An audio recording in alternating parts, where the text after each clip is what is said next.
repolyo or ko. Well, ulit. Sagot lang natin. White onion.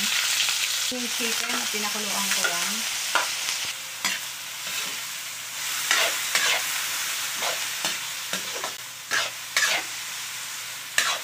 Pancit canton. As in literal na pancit canton.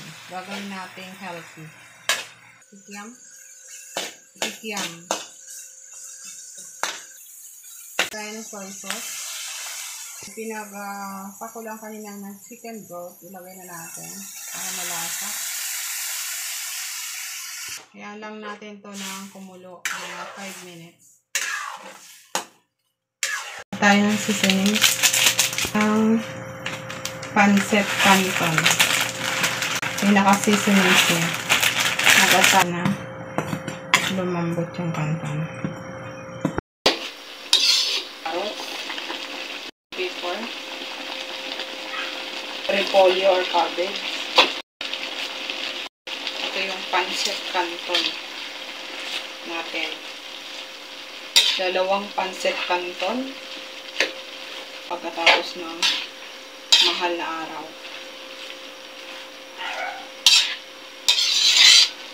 Napaka-healthy nito yun. Craving ako sa pancit canton eh. Walang mabilihan. May stock ako na pancit canton. Yun yung gawin natin. Pancit canton na noodles.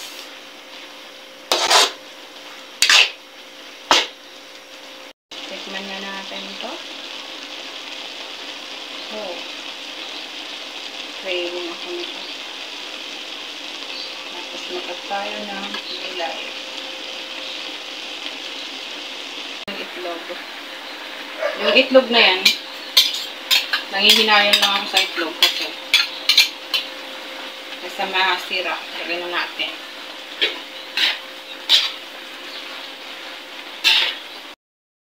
So, nag-ano tayo. Yummy! Ready to serve na. So, set na natin dito. Ayan. There you go. Yung ating pancit canton lagi. So, healthy. Pancit canton. Very healthy. Tayo na. Ready to serve na.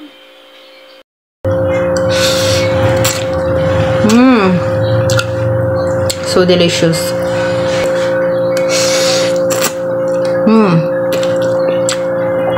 Very healthy.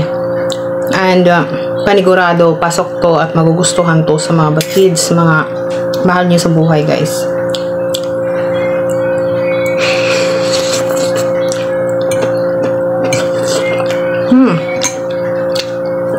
Delicious.